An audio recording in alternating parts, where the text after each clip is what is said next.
Greetings, my name is Byron, and I thought I'd make a video to outline how to install remote start on a 2004 Jeep Wrangler. I looked on the internet, looked on YouTube, tried to find a video that outlined exactly what to do, and I didn't find a whole lot that was super helpful. Unfortunately, or fortunately, depending on how you look at it, my Jeep is equipped with the Sentry key.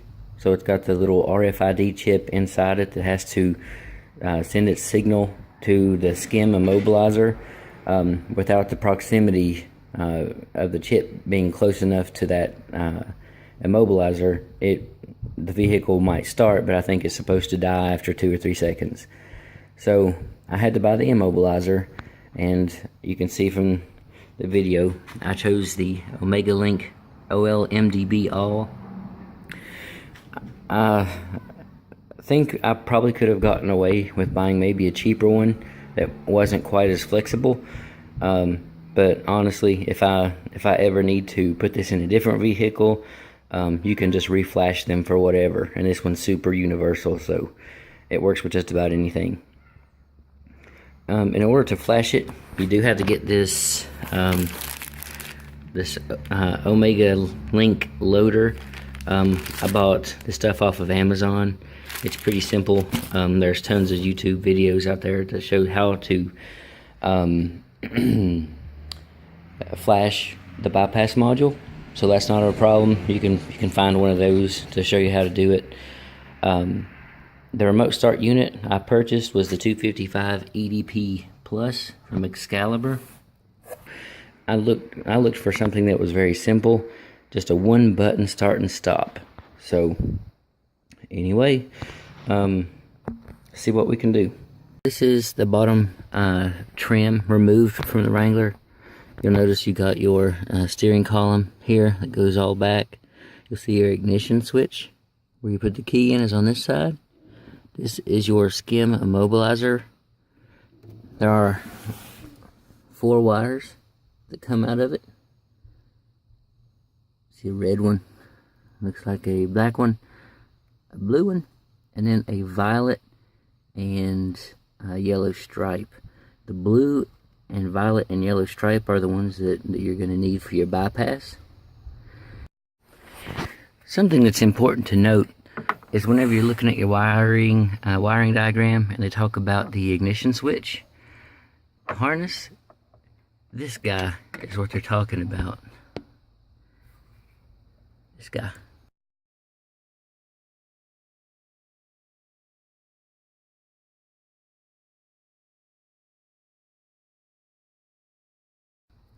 So what I did was I actually pull this red clip back, take the clip down, and then you can have access to the contacts that these wires are touching, the little metal contacts inside. That way, when you're over here and you think you've traced down the correct wire, whenever you skin it a little bit so that you can get to the wire, you can use your multimeter to check for continuity, to make sure that, you know, this dark blue wire, not the light one, the dark one, is the correct dark blue wire over here, because it would be possible to get that mixed up. The violet with the yellow stripe is the one for your data. So the information that's going on, like supposedly it uses a data bus protocol J1850. It just talks about how information about your vehicle is passed throughout the system. Things like, oh, you have your foot on the brake, or you have your lights on, or, you know, what's your RPM of the engine. All that kind of stuff is transferred on this guy. The blue one is for your ignition. So I'll show you in the diagram where those connect up.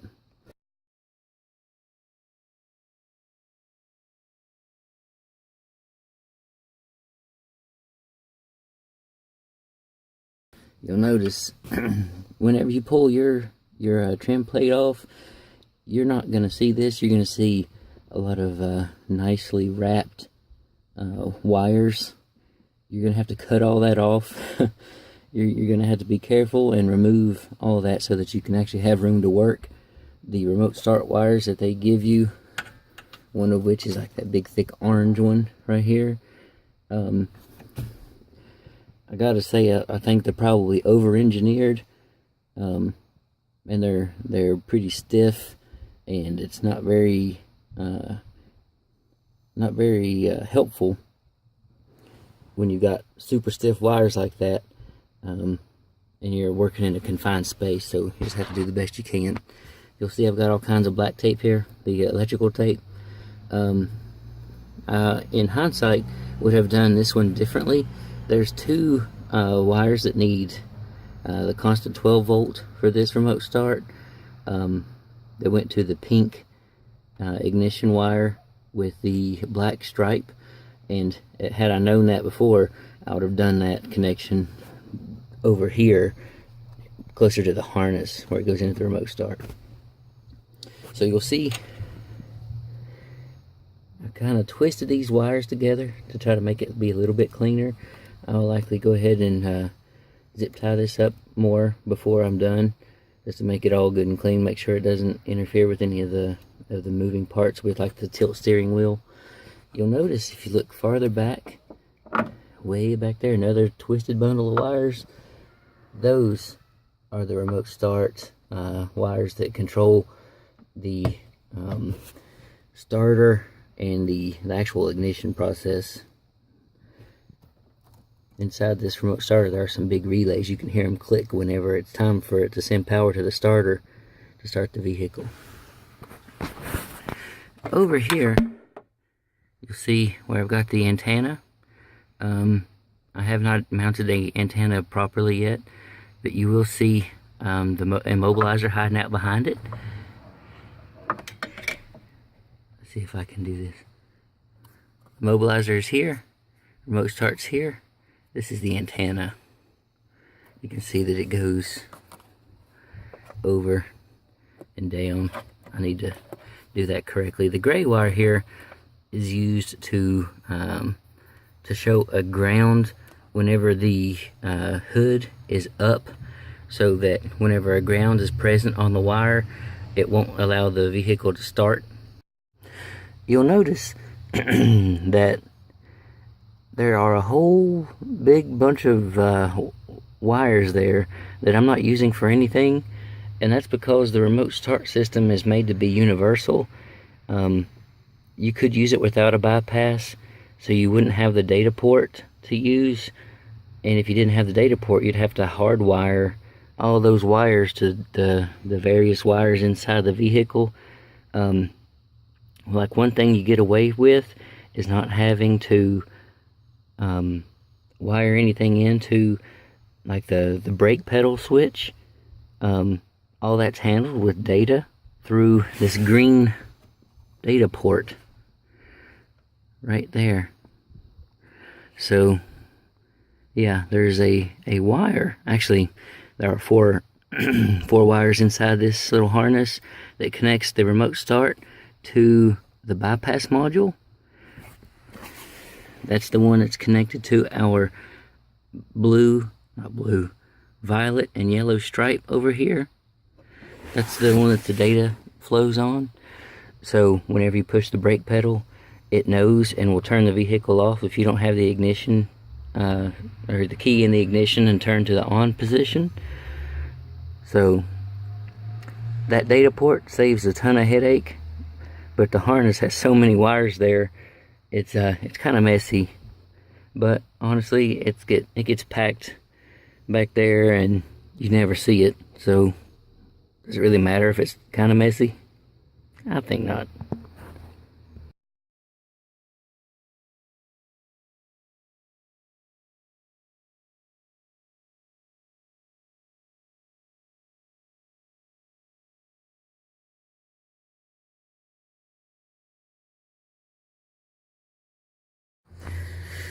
So they talk about trying to mount your antenna someplace on the glass. Give you like the little double-sided thing. This is a little valet switch you use for programming. They talk about putting it, somewhere on the glass, away from metal, And I just think, well, I don't really want to be seeing that. Even if you put it over here, you know, you still see it. I don't know. I think what I'm gonna do is I've loosened the screws right here, and I took off the screw. I don't know if you can even see that. The screw right there. And I was working my way with the wire over to the other side here, and then I realized, well, I don't really want to see that. So because I had loosened it, I was able to get the wire to come up through here. So I think I might try and go towards the back here and maybe like put it over there. The goal is to keep it away from metal, supposedly. So, I mean, I've got the hard top right there. Man, yes, I know the roll bar is made out of metal, but I don't know. We'll see how it works. I think it'll be cleaner.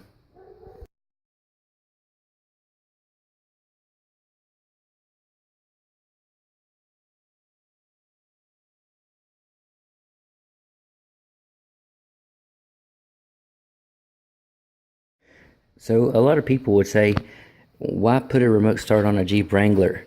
Why even spend the time? Why spend the money? You know, it's a Jeep. You should man up and you know, just, you know, be a tough guy and go out there in the cold and start it anyway.